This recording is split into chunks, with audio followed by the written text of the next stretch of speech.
You are now listening to the Molten Fantasy Sports Podcast.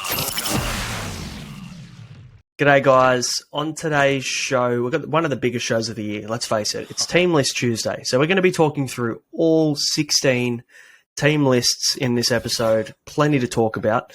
We're going to be going through the big ins, the big outs, all the relevance to NRL Supercoach in 2023 for round one, and the changes that we've made to our own teams. I don't know about you, Matty, but I've made a fair few. I'm your host, the Supercoach Brain, and I'm joined as always by my host, the Supercoach Matrix. And mate, how many times have you changed your team in the last 3 hours? None, actually. I was driving and got home. I might have to send you to the bin for that. That's just un-Supercoach-like. No. Like, I've had a look and I've probably changed it once or twice. But, yeah, I did.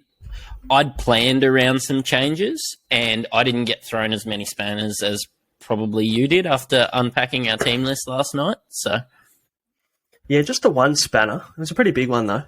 But, mate, before we dive in, guys, hit that like, hit the subscribe, hit the follow, regardless of whether you're either watching us on YouTube or listening to us on Spotify, Apple, or wherever you get your podcast. Follow along so you get the notifications to make sure you don't miss any of our future episodes moving forward. Plenty of bangers coming up. Also, secondly, before we move into teams, our unlimited code for NRL Supercoach 2023 is 451840. That's 451840.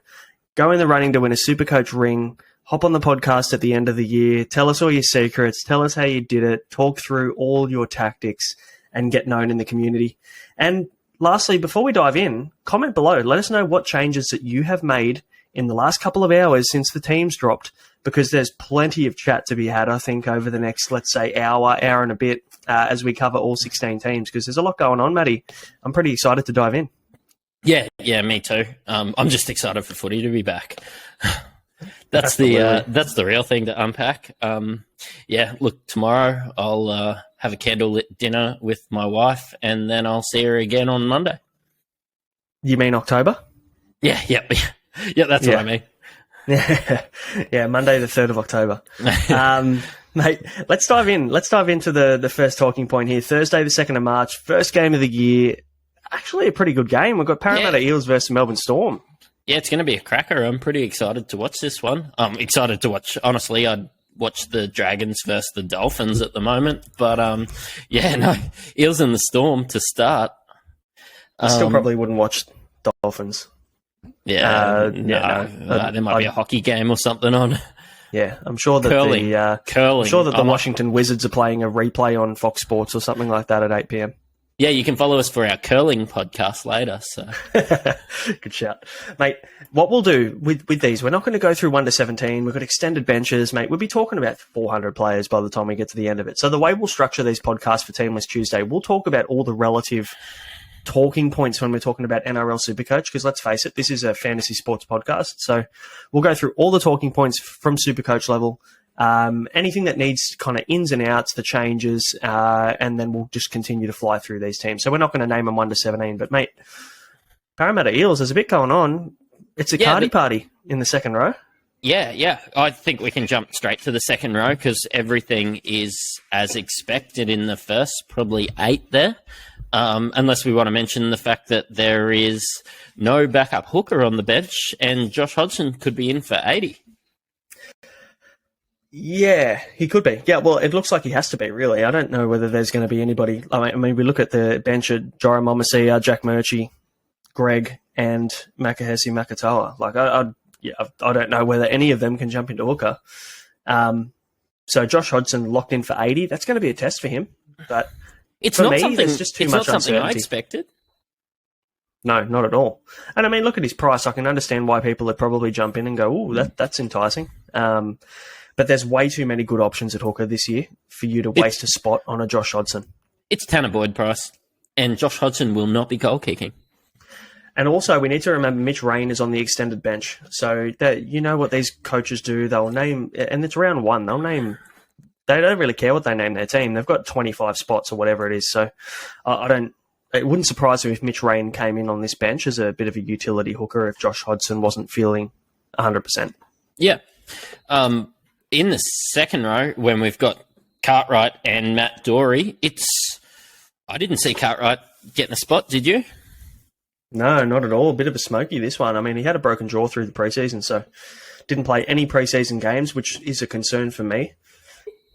When I see the name Bryce Cartwright on a team sheet starting, it just gives me tingles. You know, it takes me back to 2018 when the Cardi party was in full force.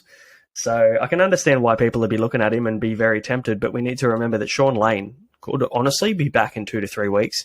Yeah. You might not even get a price rise from Cartwright before he drops back to the bench, and all the money that you made in the first 2 weeks ends up nullified by Lane coming back. So yeah, he's only 234K. I don't see a lot of risk there, but I'd rather add his other edge partner there in Matt Doorey. I think that's a lot more secure.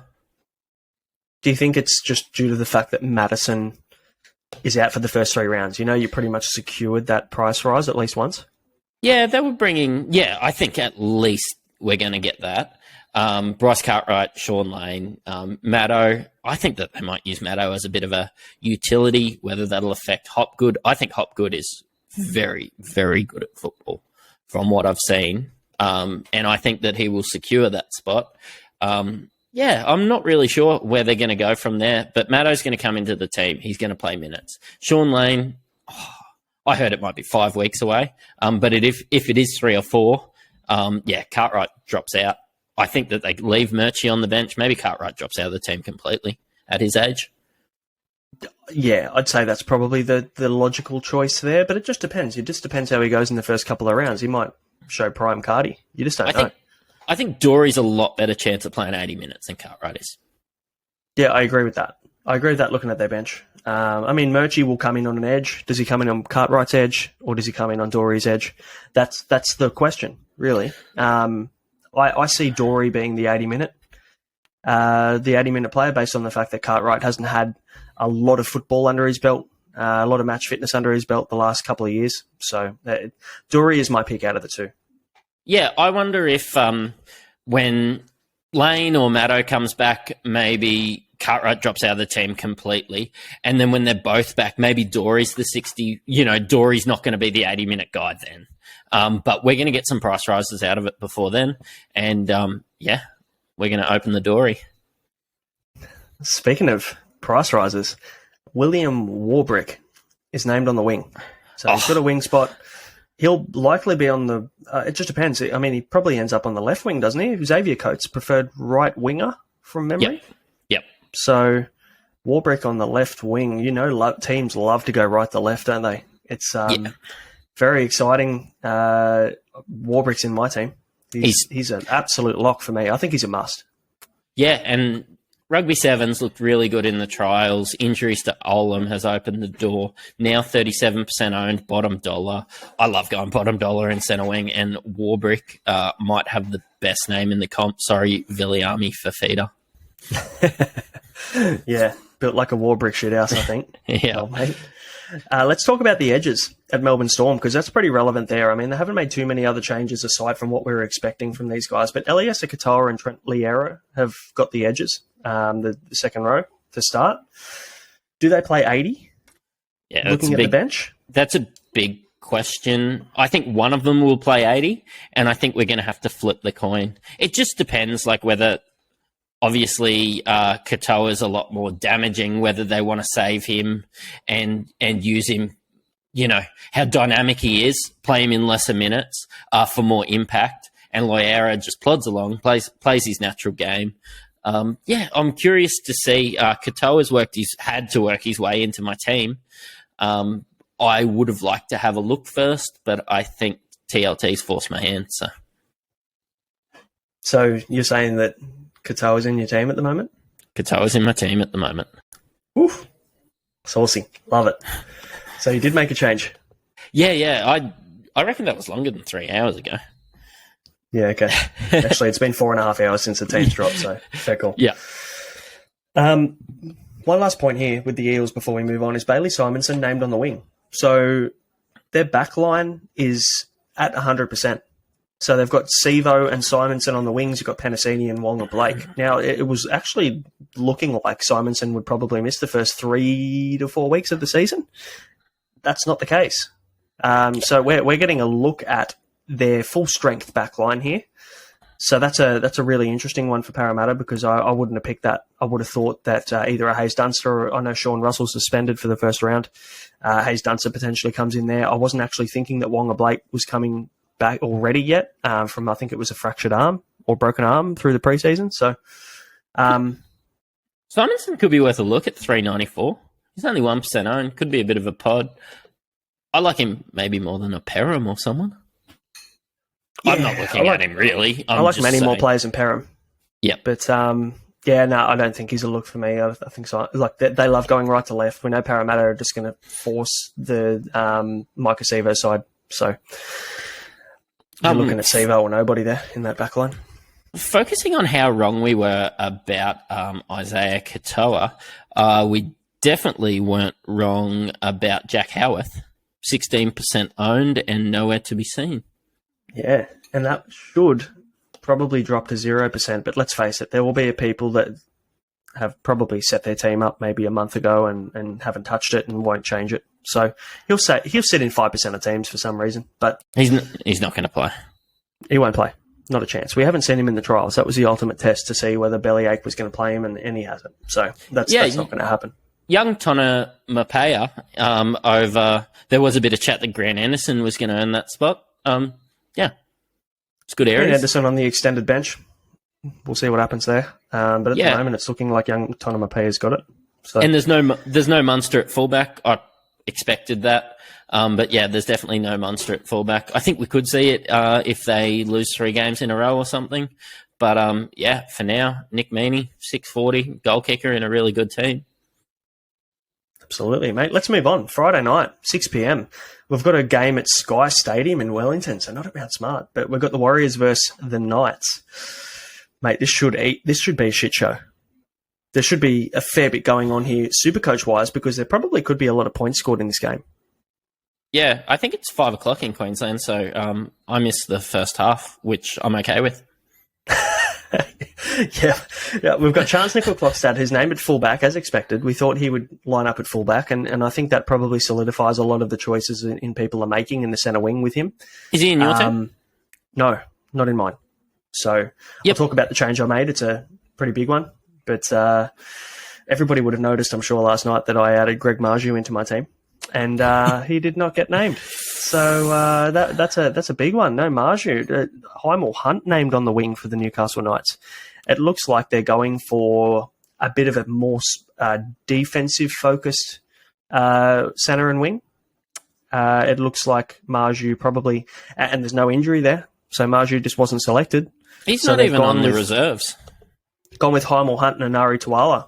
So, and I think Bradman Best will play on that left, and then Tuala will play on the right with Dom Young. But interesting. We've got Lachlan Miller playing at the back. I think there's a few people that are pretty invested in Lachlan Miller. I still need to see a bit from this spine first, and I need to see them play together before I'd actually back Lachie Miller. But he's a good player.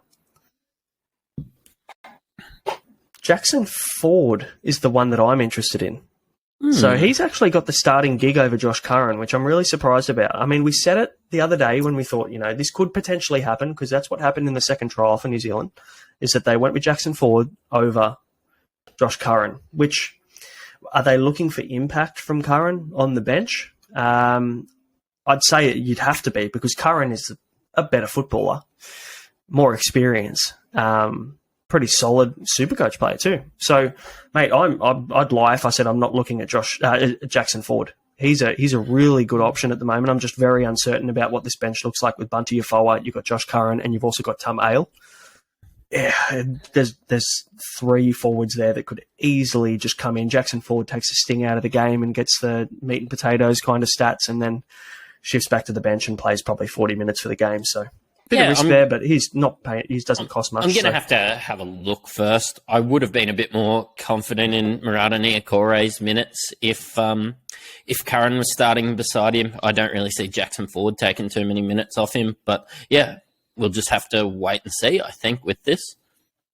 Yeah, and we know Wade Egan's not going to play. He's not going to play 80 minutes, so that's why Dylan Walker's there. They'll either use him through the middle or they'll use him at hooker, or probably a little bit of both. So. These guys have lined up pretty much how we expected. So there's not really too many talking points there, man. But I did notice one thing. Kurt Mann starting at 13, Adam Elliott in the 15 jumper. Do you think that's just injury related? I'd say they're looking to work Adam Elliott into his workload. I think obviously he was working through that groin injury through the preseason, and then he rolled his ankle. I think it was like a week out from the second trial. So I'd say that it's a workload related thing for Adam Elliott. I think we'll see him starting at lock in round 2. I picked him up in a draft that I did recently, so I don't love him off the bench, but that's okay. I think long term he'll be a starting lock. I'd love it in Classic if we do, if he does that for a couple of weeks and we get a price reduction. I think we've both had him in our team in the last 3 weeks. Good footy player. Didn't expect Kurt Mann to take too many minutes off him. So. No, not at all. Not at all. Nothing to talk about with that bench there, aside from Adam Elliott, Phoenix Crossland, Jack Etherington. These guys aren't really relevant at this point off the bench. So, mate, let's move on to the next game. This could be a banger, mate. I'm just going to sit back. You can take us through this one because it's the Penrith Panthers versus the Broncos at Bluebet Stadium. That's going to be a real big challenge for the Broncos, that one. Yeah, it really is. Even with not a full-strength Panthers side, the Broncos. It's not a full-strength Broncos side either with Walsh out. But, you've got Taruva winning that winger spot with the Panthers. To'o in the 5. Sort of lines up how we sort of thought with the Panthers. Sonny Luke off the bench. They're expecting 55 minutes, I've heard from him. And, Hosking not even in the team. So Luke Garner's going to be very well owned, I think. Yeah, I think the people that jumped off him might be jumping back on the Luke Garner train after looking at this bench let's face it, Scott Sorensen could easily steal some minutes on that left edge. He can play in the middle and he can play on an edge. So that's probably the one concern. Spencer Leniu through the middle, Jamin Salmon. I'm a little bit confused around how they're going to use Jamin Salmon, though, to be fair, named in the 17. That'll be an interesting one because they've got guys like Matt Eisenhuth on the extended bench that they could easily bring in place of Jamin Salmon. So we'll see how that plays out. But big talking points for the Penrith Panthers are Taruva that wins that wing spot over McLean. I think everybody was watching that one pretty closely, weren't they? To basically pick up whoever got that wing spot. And that's the reason I sort of had to make some changes. I just wanted to look at my team. If I had 200k cheapie on the wing for the Panthers instead of Taruva, allowed me to have, a better second rower, but step back to Katoa and pretty happy there. But the Broncos, big Selly Cobbo at fullback. Huge. Jesse Arthur's on the wing with Reece Walsh being injured. Looks like Adam Reynolds is over his little niggle that he had. Mm-hmm. Yeah, big Renzi. He's good to go, apparently. Yeah, I saw a report and it was, I think it was from Wacko's Whispers or whatever, that Corey Pakes had won the spot from Billy Walters, but it looks like Billy Walters is gonna start and Corey Pakes will come in as that impact player. Anybody that thought Jordan Ricky or someone like that, there was going to be big changes there. It just sort of lined up as expected. I'm quite apprehensive about taking too much from these team lists, though, because, they can name these teams however they want, really. As long as they get their 17, they can change things whenever they want with that extended, and they've got an extended bench that they can use as well. I don't see any of these guys coming in. Maybe Brendan Piakura, but again, is he going to take Palasia's spot? He's not going to take Marty Tapau or Flegler. So, yeah.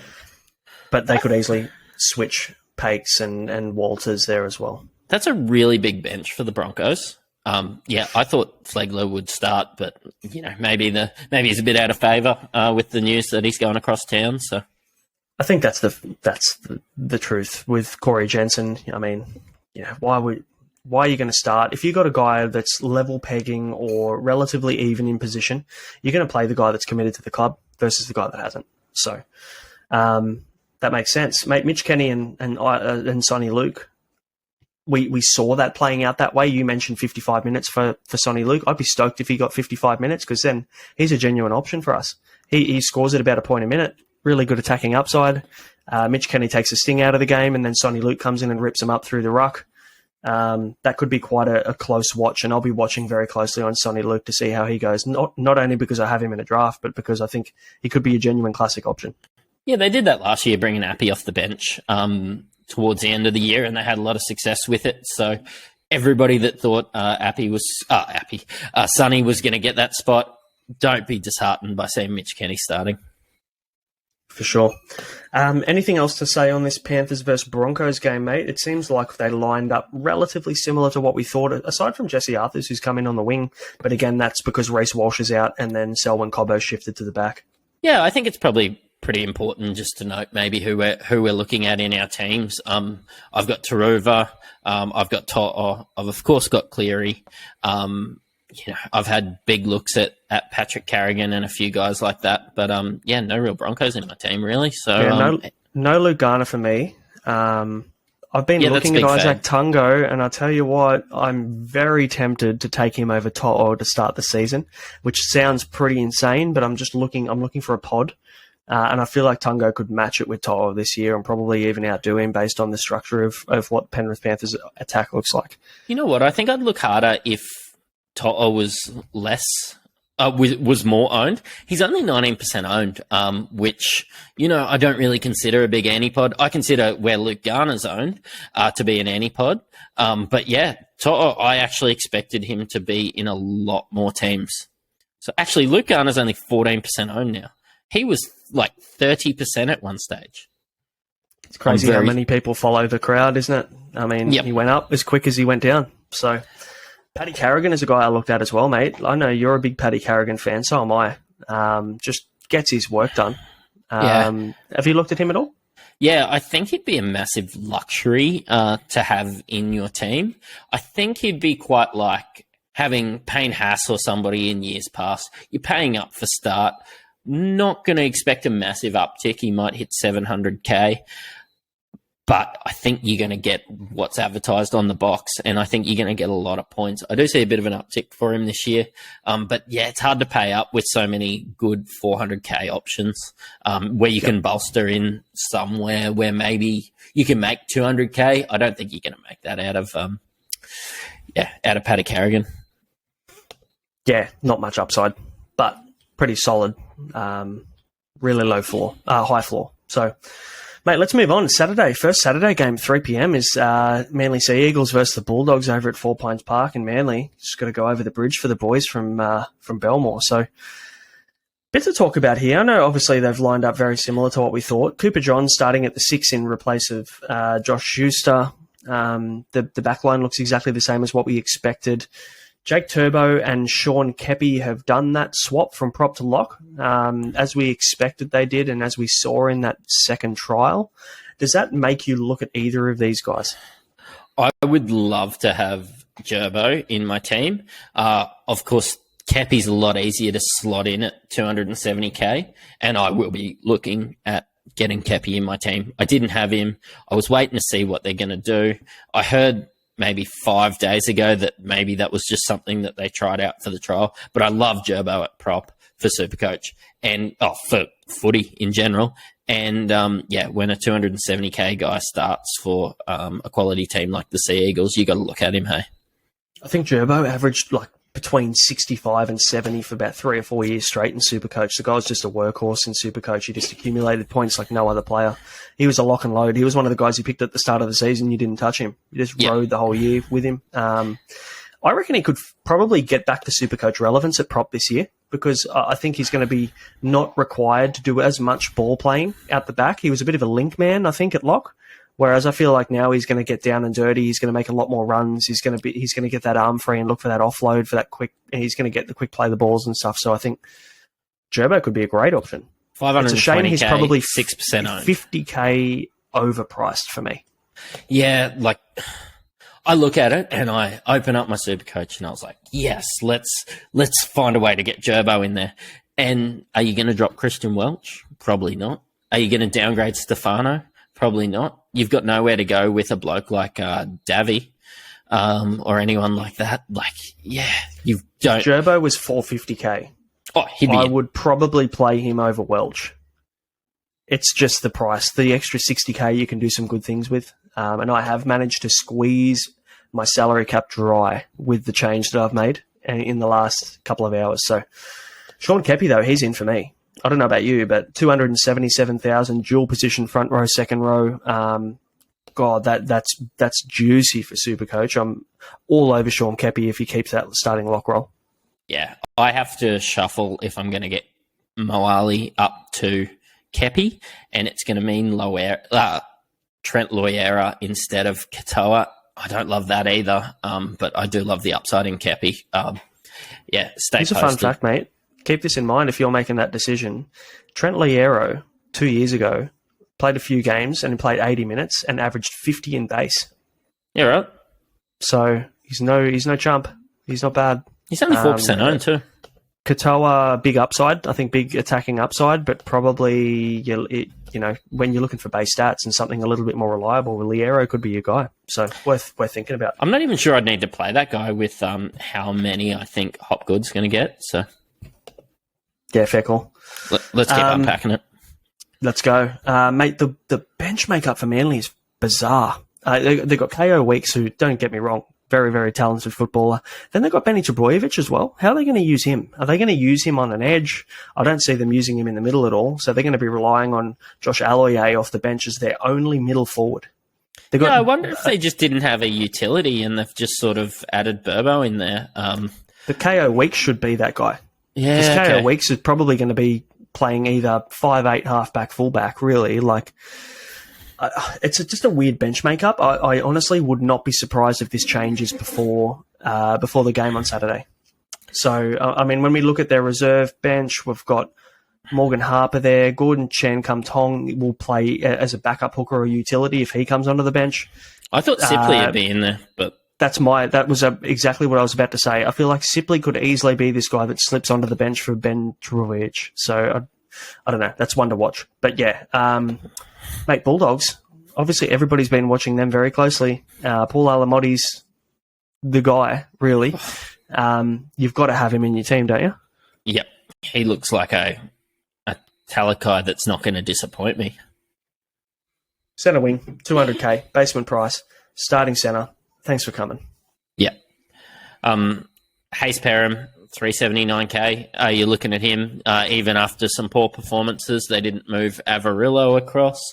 I find that a bit baffling, but they must believe in him. So, I think it's more so they're trying to stick to their structures on their wings and centres. I think they want to make sure they develop those that cohesion between their centres and their wings. They don't want to mess with their fullback too much. I feel like, obviously, with Stephen Crichton coming across from the Penrith Panthers for next year, he knows that they've paid him fullback money. He'll be playing fullback for the Bulldogs next year. There's no point in throwing somebody in as a placeholder fullback from the centres who could be potentially playing centre next year. Yep. So let's jump further down the list. I actually expected RFM to be wearing the number 13 jersey. What do you think? This makes no sense at all. Farmanu Brown at lock. This is a really bizarre decision that will change before the game. It has to. 5:30 p.m. I'll be looking at team list at 4:30 and expecting somebody else to be playing lock, like Corey Waddell. I think Corey Waddell will probably end up starting at lock on Saturday. It's hard to see Farmanu Brown starting at lock, but in saying that, he's very versatile. I just don't know whether he's the guy that you need as a starting lock in round one, as opposed to the other options that you have. So I thought Preston would be in the 12, RFM would be in the 13. And that could happen too. This is after the Luke Thompson news. He got stretched off about 6 hours ago. Gus came out on Twitter and said that, he could be the year. 6 months, they've said minimum, which essentially is the season, realistically. You're not going to... are the Bulldogs going to play finals footy? I'd probably say no this year. There's a bit of shuffling to do in this lineup here. It's a bit of a bizarre 13. But again, this could be great news for Franklin Pele or Jacob Preston. If I could guarantee that Pele's going to be there for a little while, I would. There's only so many bench spots at front row forward, though. You try and get Keppie in, you've got Moali. Pele's a bit cheaper than Moali, but I think job security might be a bit better. Mate, their front row is thin. Very thin. That's probably the way that I'd see it. And Jackson Tapine is a seriously good player as well in the 22 jersey. So we've got so many options, but I mean, they are a little bit thin in terms of experience. So I think Franklin Pelle's proved himself enough to be able to get some good minutes in round one. So we'll see. That's a very close watch at a nearly basement price. Yeah, good chat. Bulldogs have improved. Sea Eagles 13 plus. Let's move on. Let's move on to the Cowboys versus the Raiders, mate. Cowboys are playing up at QCB Stadium at, is it 5:30? Yep. Mate, no Papali'i in this one. So we've got Pasami Saulo starting in the 8 jersey. Whatever you do, don't get on him because we know that Papali'i is very close. He's probably touch and go for round one. So people jumping on Pasami Saulo thinking, yeah, he's a great bottom dollar cheapie in the front row. He will play probably 1 or 2 games. Maybe he'll slot back to the bench then and you end up with a basically non-playing reserve or a bit of a NPR trap, really, that ruins your loophole. So, yeah, you don't want that. But, yeah, no Papali'i. Cotter, prop, Taumalolo, lock. I can see that switching. I think Taumalolo will play a bit more of a lock role and Cotter will slot back into – Taumalolo will play a prop role. And Cotter will probably play a little bit more at lock. Cohen Hess for me starts, which They said that. They said that was going to happen, but that's not going to happen continuously. That's obviously when Luciano Leilua comes back into this lineup, or Highland Lukey. Either of those guys will slot straight into that number 11 jersey when that comes around. So. Yeah, it's not 2015, so. Couple of weird ones. Granville on the bench. We knew that was going to happen. That's fine because I think that doesn't affect Reece Robson too much. I think he still probably plays close to 80 minutes. The weird one for me is Corey Harawira-Naera playing at lock. Did you see that coming? No, I actually picked up Horsburgh in draft, expecting him to be named the 13, but Ricky Roulette strikes again. Perfect example, isn't it? It's not even round one. We haven't even had a kickoff yet, and Ricky Roulette's already kicked in. Would you like to know from my draft a week ago? I'm not sure it was in the draft that I'm in with you. I added Corey Horsburgh, and I added Jordan Rapana, thinking that he would probably play fullback until Xavier Savage come back. So, yeah. Well, that's your own fault then, because, I mean, you're playing Ricky Roulette, aren't you? I'm playing Ricky Roulette, and I have mad regrets. Smith Shields, Harley Smith Shields comes in and starts at centre as well. So we know, like you just mentioned, Xavier Savage is going to miss 6 weeks. Yep. So that's the stage where obviously Jordan Rapana is 33 years old now. I don't think he's got the legs. I think he's actually come out and quoted the fact that he just doesn't have the legs. He doesn't have the fitness to be able to play at fullback. Yep. So Sebastian Chris has gone back there. But as soon as Xavier Savage is back in round 6, Chris will shift back to centre. Smith Shields drops out and Savage goes back to fullback. Do you think that it could be a play to add Harley Smith Shields, knowing that Savage is coming back, knowing that he's going to lose his position, knowing that you could move on, maybe get a bit of a price rise? Or do you think if you're going for that goal, just go 214K rather than going 300K? Let me tell you 3 200K bottom dollar cheapies. Khan Pereira, Alamotti. I mean, you could even take... we've got Jack Bostock, you've got Warbrick, you've got these guys, all the 4 of them, to be fair, that I've mentioned, I'd probably take over Smith Shields just due to the fact that they're 100K cheaper. Yep. So I don't know whether he's that mid 300K guy that you're looking for. I think you'd probably prefer Isaac Thompson at 30K more than Smith Shields, considering that he's playing on a lethal right wing for the Rabbitohs. So, no Zach Wilford. Interesting one, isn't it? But I mean, look, these guys are stacked at hooker, aren't they? You've got Danny Levi, they've got Tom Starling. Like, those are your 2 hookers that you start with. I wish Starling was playing 80 minutes. I hate him off the bench. He'd be in my team if he was playing 80 minutes. But again, Ricky Roulette's not going to let that happen. So Ricky Roulette, in draft, maybe I just forgot for a second what happens with the milk. And yeah, I'm just disappointed. Yeah, the milk's off. Left it out for too long, mate. Yeah. You want to go to the Sharks versus the Rabbitohs, or is there anyone else you want to chat about? Yeah. No, I think that's honestly relevant enough, mate. We've covered everybody we needed to. 7:30 Saturday night. was probably going to be the game of the round until Braden Trindle started playing NRL football. You're a big fan of Braden Trindle. I wonder if I've got a throwback. I might have to find one because you're not a fan of Braden Trindle at all, are you? Oh, I just don't think he's very good. We watched that All-Stars game, which was basically a trial, and it looked like me running out there. So he's pretty good then. No. So mate, no Nico Hines is the big talking point here, isn't it? It is. Calf injury, touch and go. They've been talking about it all week, going, we don't know whether he's going to play. This is ducks and drapes, mate. There was no way in the world Nico Hines was going to play. It came out early in the week. I think it came out on Monday evening that he wasn't going to play. Sunday evening that he wasn't going to play and that he was touch and go. And then Nico comes out on Monday going, I don't know. I'm going to be given until the captain's run to have a crack. And then they haven't named him on the Tuesday. So there's no way you can start with Nico Hines at 900,000 with a calf complaint, a calf niggle. You can't do it, can you? Not a chance. I've seen the argument of people talking online basically saying, I'm going to hold Nico Hines. That's ludicrous. They're wrong, for starters. He's still 18% owned. That's Jack Howarth numbers. You can't spend $900K and keep him on your bench as a non-player. Because realistically, there's rumour out there that this could last for 4 weeks. He could be out for 4 weeks.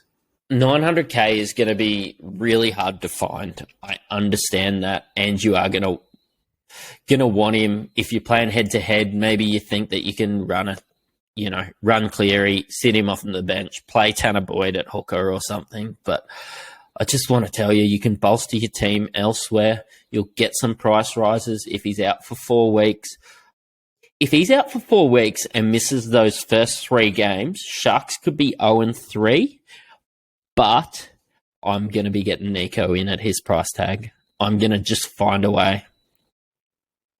Round 4 and 5, I think he versus Warriors and Tigers or something. It's a nice round 4 and 5 before the round 6 bye.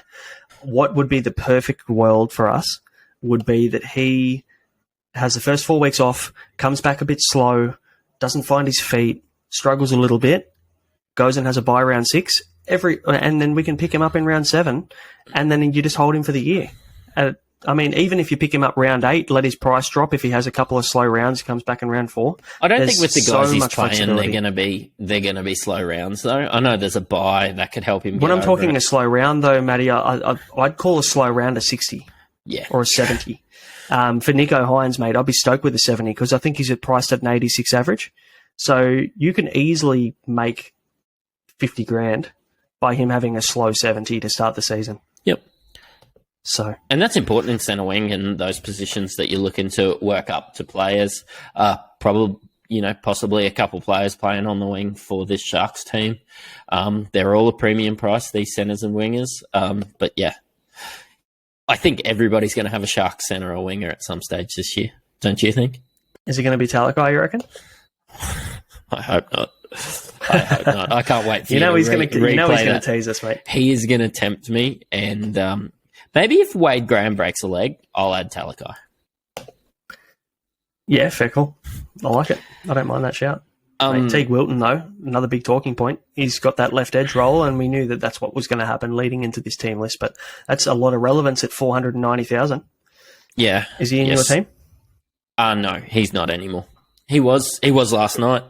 I changed it to Egan Butcher this morning, and I've went to Katoa or Loiera today. So, yeah, cool. Okay, I can't argue against Wilton. I think he does need 80 minutes though, so we'll see how that plays out. With Wade Graham on the bench, there is a small amount of uncertainty for me. He doesn't play 80 minutes. You know what's a bigger question mark for me? How does Cam McInnes, Wade Graham, and Oregon Kaufusi get their minutes? Well, Dale Finucane won't play. He'll play 50. Yep. He's not an 80-minute lock. Yep. So is Wade Graham going to come in there? So I think Wade Graham plays in the middle. I think he plays as that link man through the middle of the field. So he's going to take over for Finucane for 30 minutes. Where does Cam McInnes come in? I reckon they'll probably play him through the middle as well. Or they could play Finucane up front, shift McInnes to lock. There's a lot of shuffling that can be done here. I think McInnes and Wade Graham play in the middle this year. And then you've got Kaufusi and Jack Williams. There's a lot of shuffling. There's a lot of things going on in this lineup, and the bench doesn't really make sense to me, considering you've got so many versatile guys that aren't actually locked into a middle or an edge. Yeah, that's my issue. That's my issue, trying to work out where all these guys are going to play. Because the main concern for me is the bench. Yeah, if I'm the coach, Cam McInnes is getting a lot of minutes. You know, I've still got Wade Graham in my team. You're paying him. You're playing him. You've got Oregon Kaufusi, good young footballer. You're not going to, he's going to play more than 18 minutes a game, I'm presuming. And there's talk of Teague Wilton getting 80 minutes. I'm not sure I see it. I see Britton Nakora getting 80 minutes. And that's my concern, is that can you even get these guys on the field? If you've got Nakora and Wilton both playing 80 minutes on an edge, that means that basically every other player needs to play through the middle. Williams, Kaufusi, Graham, McInnes, Braden Hamlin-Uele, Toby Rudolph. You've only got so many players that you can use through the middle of the field. So it's a really interesting lineup. So there's a lot to watch there. And for me, that's why I'm a little bit scared of going with Wilton with this bench. Yeah, I'm really worried about it. As soon as I saw this, I was very happy that Teague Wilton's not in my team. Honestly, for versatility, I'd find a way to get Connor Tracy in there somewhere. But anyway. Connor Tracy's a guy I'd pick over Talakai, mate. Yep. He's a guy that centre. He's a seriously good player. He's a seriously good footballer. And I think it's just unlucky that, I mean, obviously it's good fortune for Talakai that he played so well last year, but it's just unlucky for Connor Tracy, He played Origin. Connor Tracy played good football last year until he got injured. Yep. So, I mean, Connor Tracy got injured. Talakai got the opportunity. Talakai kept it. And that's football. So that happens, when you get the opportunity, don't let it go. Yep. Cheapy, we're still talking Cheapy at sub 350k, and Isaac Thompson's 330k, and he's been named on the right wing for the Rabbitohs, and that's a massive in for me. I think he's only named in about 14% of sides at the moment, which I think is crazy low. He's a very good base stat player. You're going to get your 30, 40, 50 from him. It's a small sample size from last year, but I'm happy to run off the back of that, knowing he passes the eye test for me. And when you're playing on a wing at the Rabbitohs and they shift the ball probably better than most teams in the competition, he's going to get some opportunities for sure. Yep. Not in my team at the moment. The McLean to Ruva has sort of cost me 75k, which I could have used elsewhere in somebody like Thompson. I'm a lot more confident in Thompson than some of these other blokes out there. But they've sort of lined up elsewhere, sort of how I expected. They named Taff off the bench, Davy and Shaq to come in at the edges. No Trent Peoples, I've noticed. Still waiting for his price rise. Last year. 2025 Super League. Does Tommy Sangster deposit that one into your bank account when that comes through? Or Yeah, I'm excited for it. I actually can't wait to start the next year with a little price rise. So. We'll get a little bit of an extension on our salary cap, I think, I reckon. The one thing for me, this bench is a little bit strange as well. Blake Taff playing as a utility, right? And then you've got Michael Cheekham, who a little bit versatile, but he's not the biggest bloke, so he'll probably play on an edge as well. Davey Moale through the middle, Shaq Mitchell. Are they relying on Shaq Mitchell to play 30 minutes? I mean, this tells me that Cam Murray could be an 80-minute lock this year, which probably makes a lot of sense, to be fair. If he is, I'll find a way. Kaloamatangi, Jai Arrow. I mean, I don't think Jai Arrow plays 80, but Kaloamatangi could. He could definitely play 80. And then you've got Totola and Burgess, who will probably rotate with Cheekham and Moale through the middle and a bit of Shaq Mitchell. So, yeah, there's actually a lot of opportunity for someone like Davey Moale, to be honest. Yep. But again, we've got to look at who's out at the moment and who's left to come in. And there's a couple of guys that are left to come in. And there's Harm Saleh as well, who's injured but not far off. So we've got to look at that as well. And do you risk Davey Moale? Is he in your team at the moment? Yeah, he is. I'm tempted with Pele just for an extra 20k. I did exactly that. You did that? Yep. Yep. I found that I needed that 20k, mate, because I've got 2k left in the bank. I'm a bit more confident in Moale than I am Pele. I think when Saleh comes back, Shaq Mitchell drops off. Yeah. Yeah, I think Moali still finds bench spot, but I think his minutes decrease. Yeah. So that's why I'm a little bit worried about Moali, and I think there's maybe more opportunity with Luke Thompson going down, that Franklin Pele probably sees a little bit more minutes, at least until Tavita Pangai Jr. comes back, and then we reassess. But I think when's TPJ due back? I think is it week 4? Yep, 4 or 5, I think. Yeah. So we get a couple of price rises out of Pele at worst case. Yep. And then he can be that guy that rides the bench and makes you 10K a week and just plods. Yeah, you got to find a better guy than Blake Taff on your interchange if you have premiership aspirations, I think. I think Taff is maybe good injury cover. But yeah, I don't see him really being versatile to play everywhere. What do you think? Yeah, no, not at all. He'll come on and play a little bit of hooker. They might use him at centre, or they use him at the wing. The amount of concussions, HIAs, and issues like that are coming up over the last couple of years, you do need a utility that is capable of playing pretty much anywhere, especially in the spine. So Blake Taff can do that, and I think that's why we see number 14 being a spine player more than a forward. It's very rare that we see a 4-forward bench these days. I never thought I'd say that. Oh, geez, they might miss Cody Nikorima. So, moving on. Speaking of Cody Nikorima, the Dolphins. Great segue.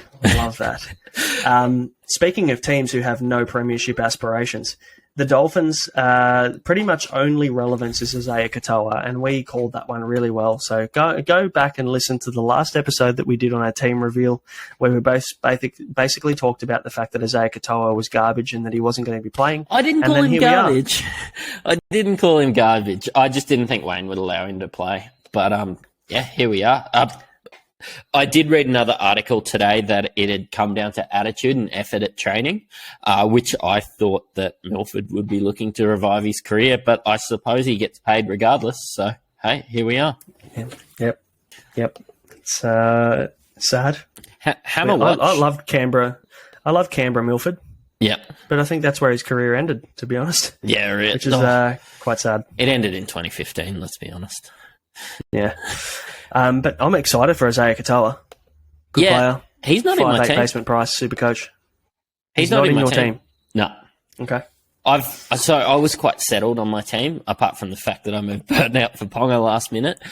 But I really just want to, like, via Jules, I'm going to have a look at Dewey. I'm going to have a look at Ponga. I'm going to have a look at Tanner Boyd. I'm going to have a look at Robson, and I'm going to look at Brandon Smith. Now, before the first price rise, which honestly the Dolphins could lose by 50. I don't know if you can lose money at 215K, but Katoa's not going to get a lot of opportunity. Before a big price rise, I'm going to move down, and I have all these mid-tier, really good players, and I'm just going to drop the worst to Katoa. Mate, there's a lot of people you're looking at. Mate, you're like that bloke that goes to the strip club and never pays for a dance, aren't you? Just sit there looking all night. No. I flash me cash. It's all right. Good. But all those guys, I'm looking for the worst player via Jules that I can drop down. So when Josh Schuster comes back and when Isaiah Katoa gets his price rise, I'm hoping I can drop 2 guys down. I'm already formulating plans to get Nico Hines. This is a 900K player. He is the most expensive relevant player at the moment.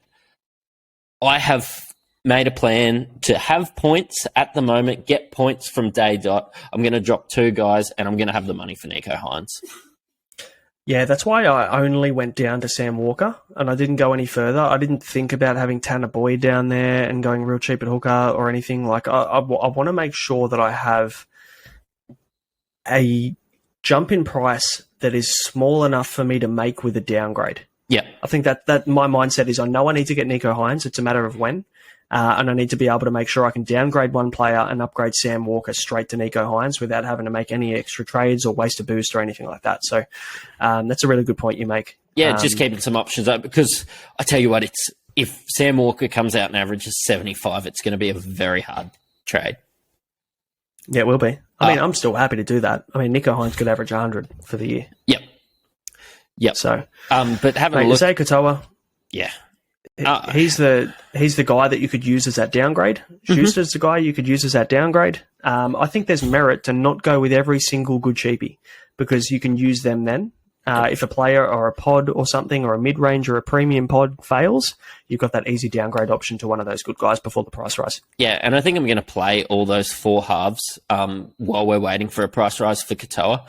So hopefully I'm going to be a few points in front because I don't actually see Katoa scoring many points, definitely not many points. They could lose by 40. You said you were in a chat today. You said that you were tempted to take the Roosters at the minus 44.5 line. I did. $10.50 sports bet. Thanks for coming. Yeah, that's handy, mate. If Sportsbet want to jump on, mate, we're avid punters. So I didn't want an explicit tag this early, but anyway, just ladder from 26.5, 36.5, and 44.5. Sounds good to me. Mate, the last talking point for the Dolphins versus the Roosters is Tom Gilbert starts at lock. And shock horror, Ray Stone off the bench. That's a no. He's I think, 28% owned or something. I think he's creeping up to probably plus 30% owned at the moment, and that'll drop significantly in the coming days. If he wasn't in my team, if he was starting at lock, he would be. But yeah, it's a no from me. I think there's better options. Cheapies in the second row for that price. Actually cheaper. So, rapid fire question for you. Nat Butcher or Egan Butcher? This is a loaded question. Egan Butcher because he's 100k cheaper. I reckon Egan Butcher's the better footy player. I've said it in previous pods. Yeah, but I think Nat Butcher's a better chance of getting 80 minutes. Does that matter? Yeah, because Nat Butcher's worth more money. So, okay. I mean, if Egan Butcher has a better PPM and is a better player and gets a better opportunity on the right edge, working with Luke Keary, does that... I mean, do you get to week 1 or week 2? Some of this news that's coming out of Roosters camp and them asking for some salary cap relief, Egan Butcher might be here all year. That's what I'm thinking. Honestly, that's my thought process at the moment. We've got Sitili Tupanua that's going to come back, though, into this lineup. So we need to remember that he's due back and he will take the right edge role. Yep. So do they back Nat Butcher then to continue on Angus Crichton's edge, or does Nat Butcher start a little bit ordinary or slower because Nat Butcher played right edge last year? And do they just go with Egan Butcher and just let him roll on when Tupanua comes back? Yep. Yeah. Look, there's a lot of question marks. Tupanua's due back round 8. I'll be looking... You're going to get some price rises out of Egan Butcher in that time. You're probably thereabouts with Nat. Maybe he goes up 50k and you're banking a fair few points. But yeah, I think Egan Butcher is definitely the value pick out of that. 480k. I think he's better than Teague Wilton. I think he's better than other 500k options. 500k is awkward. There is not much around 500k there. You're gonna go cheap. You're gonna go Jermaine Hopgood. You're gonna go Katoa. You're gonna go Loiera, or you're going to spend nearly 700 for blokes like Fafita and Cam Murray. And yeah, you know what? I'm thinking about my team right now. I do not have one player in my team between 500 to 600,000. Just like, I'm certain I do not. I'm gonna quickly look. Neither do I. Because no one between 500 to 600k. Wilton at 493, very, very close. And Brandon Smith at 478. Yep. That's it. I've got 3 centre wings above 600. Oh, sorry, I've got Tommy Turbo. Yeah, you've got Turbo. Yep. We've got Turbo. So Turbo is my only ridiculous. Player. Yeah, the fact that he's 577 is ludicrous. So, I mean, no one between 500 to 600k in any other position but where Turbo is right now. That's a dead zone. It's a dead zone this year. Yeah. So I'd be more than happy to just fade that whole 100k price bracket. Yeah. But mate, let's move on. Let's move on to the last game of the round. Can I just make one note? Of course you can. No Jake Turpin in the lineup. This could be the last time. My team on NRL Fantasy is called Turpin's Haircut. I'm thinking about changing it to, I don't know, Luke Keary's Fade or something. Yeah. Look, I mean, are you surprised that Jake Turpin's not there? I thought this is why they brought him in, though. I saw Connor Watson go down. I saw them sign Jake Turpin. I saw him play in the trials, and yeah, he's not there. Yeah, a bit of a weird one, isn't it? Bit of a strange decision, but I mean, they like Drew Hutchison, and he plays the same, very similar role. He can also play at 5'8". He can play at halfback. He can play in the centres. I think he's more of a genuine utility in comparison to Turpin. So it makes sense for me, personally. I like Drew Hutchison. Yeah, could be good. Not for Supercoach. Just how stacked is this team? You've got JWH and blokes like that still coming in. Joey Manu's not in the team, and you look at Tupou, Sualihi, Corey Allen and Jackson Paolo. They're going to be great. And Corey Allen comes straight out, obviously, when Manu's back. Yeah. But it's just like the easiest thing. He's a great fill-in. Name a better fill-in. Maybe in the next one, Aaron Shop. Mate, speaking of teams that have aspirations for the competition, is West Tigers this year. Yeah. So from what we can see from this lineup, there's a couple of things that I note.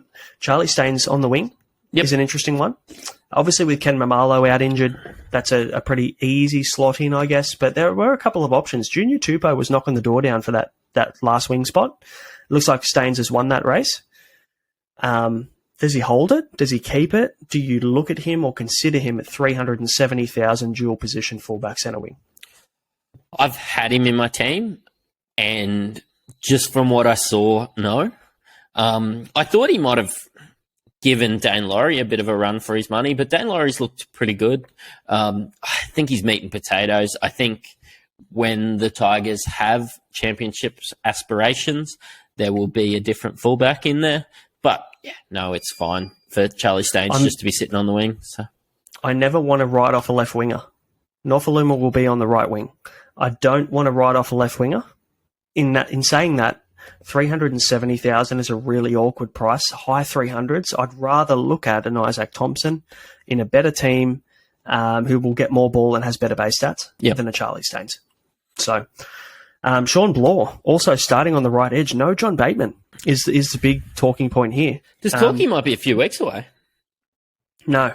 So what I've read, and obviously the media have jumped on this one pretty quickly, is that they've said, there's this ankle injury that he didn't disclose to the Tigers when he came over, and the medical didn't say it, blah, blah, blah. And when he came over, he did his medical, and this ankle injury popped up. From what we've heard from I think one of the head chairman of the West Tigers, Lee Happy Pangelis, has basically come out and said, the only reason he is not picked in round one is cohesion and chemistry with the current squad. He hasn't had enough training sessions with the main squad at the Tigers to be able to slot in round one, and that is the only reason. There's no injury concerns whatsoever. So I truly now, hearing that, believe that Sean Blaw could actually be a trap. And I don't want to believe it because I love Sean Blaw as a West Tigers supporter, but I genuinely think people that are seeing Sean Blaw start are going to get trapped in this. Sean Blaw starting great, and Bateman comes in round two, takes that right edge role, and Blaw goes back to a 35-minute roll off the bench. Yeah, he definitely could be, especially if it's only a couple of weeks away. So if he's 4 weeks away, I'm all in on Sean Blaw. You get a price rise. He's $200K. Me too. Yeah, we're living a fantastic life.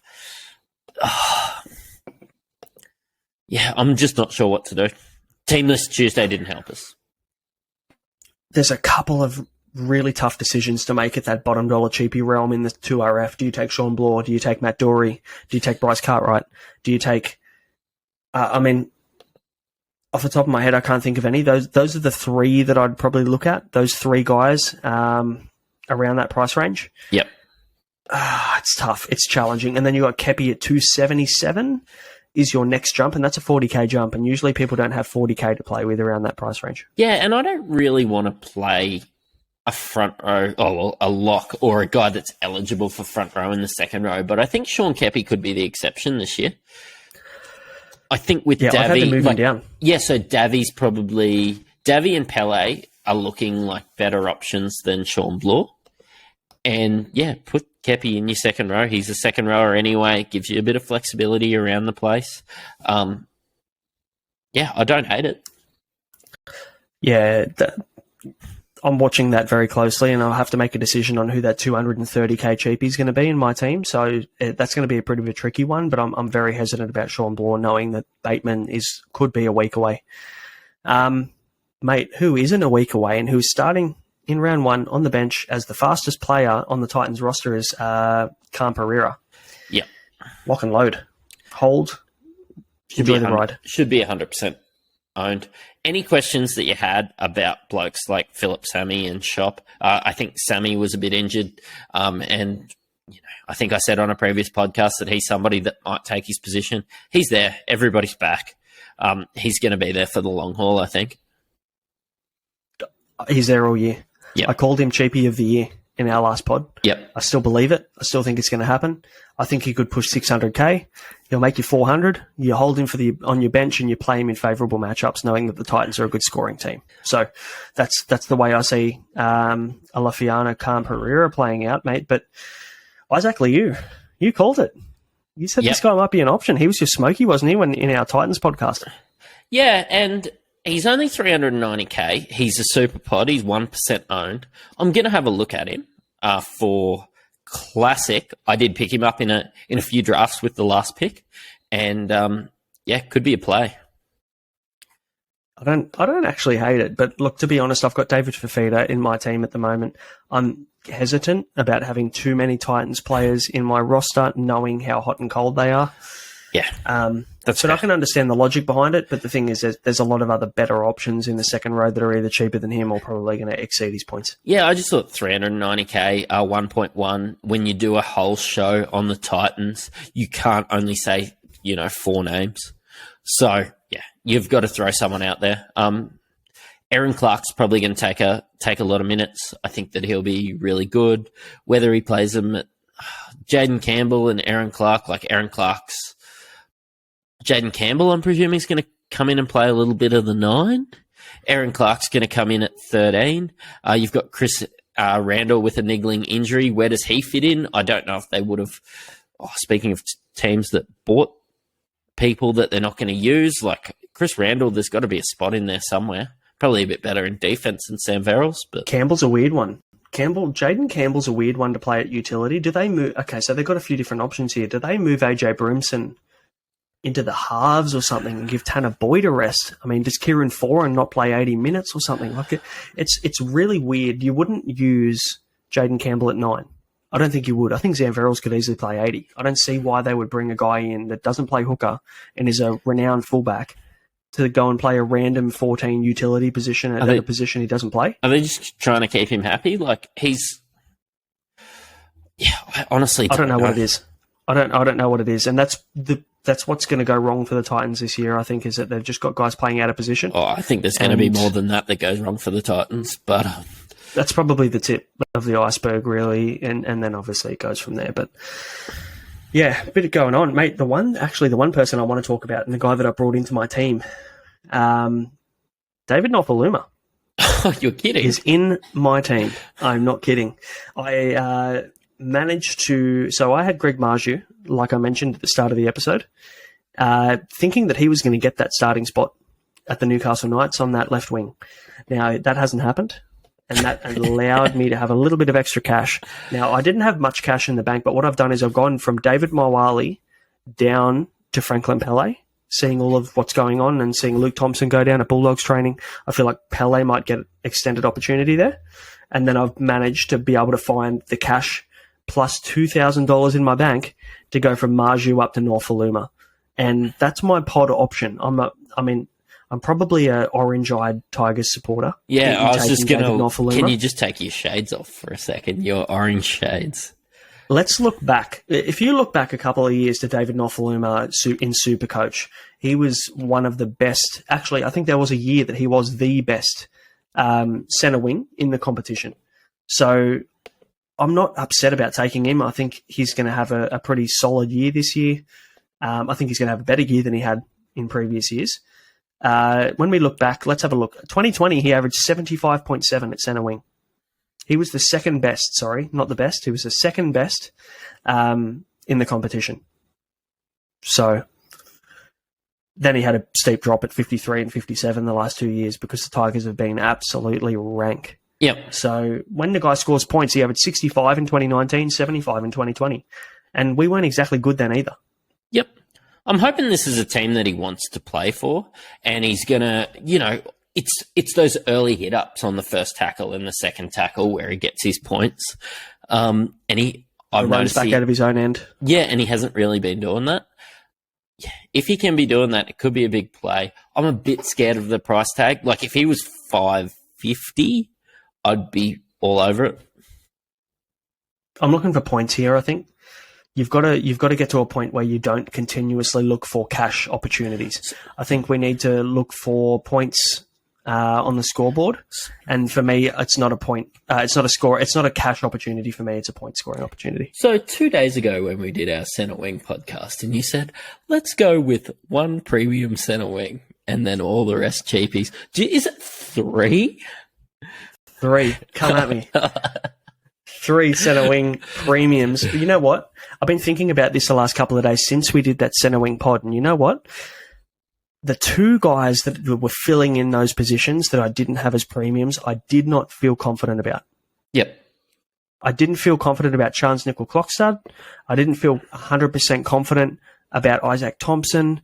These mid-range Hayes Perham, Charlie Staines, these 330 to 370 guys, I don't feel 100% good about, but I can tell you now that I feel much better about Nofaluma, Brian or Valentine Holmes. And honestly, that means I'm a little bit shorter in second row, but there are some really, really good mid-range options in the second row, and I can't say that about the centre wing. So that's my thinking. Yeah. Unless you're going somebody like Tony Staggs at 5'11" or someone like that, or you're the ultimate gambler and you go on Xavier Coates or whatever. I can see merit in it. I can. I was just laughing at the fact that you said that one centre wing only. You got some big balls, mate. You got some big balls if you go on Xavier Coates, that's for sure. Honestly, like if it doesn't work out with Nofaluma and one of these 300k cheapies are really, really good, you're going to find yourself with 300k and a stepping stone to Nico Hines. Mate, I'm all for it. I'd love to hold Nofaluma all year. You've used a lot of Katoa money towards Nofaluma too to go from like a Nickel-Clockstad. Yeah. And I went down from Burton to Katoa, which freed up about 350,000, I think, from memory. Yep. And that gave me so many options. You can do a lot with that cash. And then I've gone down from Nico Hines to Walker, which is another 270,000. So I've essentially got 550 to 600k to play with there to play a few upgrades, which I did. Yeah, we've had a very similar strategy. It's just that I did it with Kalen Ponga and you're doing it with Nofaluma. Let's see who scores the most in the first 3 weeks. Little Bolter bet. Pew pew. I'm keen.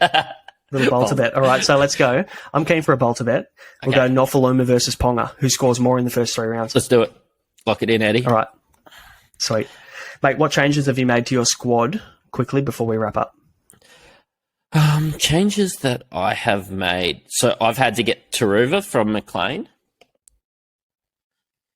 I have had to drop down Teague Wilton, who was in my team. So I went Teague Wilton to Egan Butcher. I'm suddenly sitting there with Katoa. I believe I will change it a lot of times before then. I've still got Nickel-Clockstad sitting there. Maybe he's the guy that makes way to spend some more money at second row. I'm just not real confident with Katoa. I don't need to rely on Katoa to score in points. He's purely a bottom dollar cheapy free up for me to be able to upgrade another position. I mean Katoa from the Storm. Oh, Elisa Katoa. Yeah. Okay, yeah. Sorry. Yeah, so I've found myself having to spend 70k to go from McLean to Taruva. I just wanted to see what my team would look like with McLean, another bottom dollar guy that I'm happy to play with, to Katoa. I'm happy to probably play Hopgood. Maybe I just go cheap and bank a bit of cash and start working my way towards Nico, because I'm playing Hopgood off the bench and I'm not playing Tanner Boyd at the moment or Stefano, and I'm pretty happy to play them in my reserves. Maybe I just go bottom dollar. I go into the season with 200k cash and see what happens.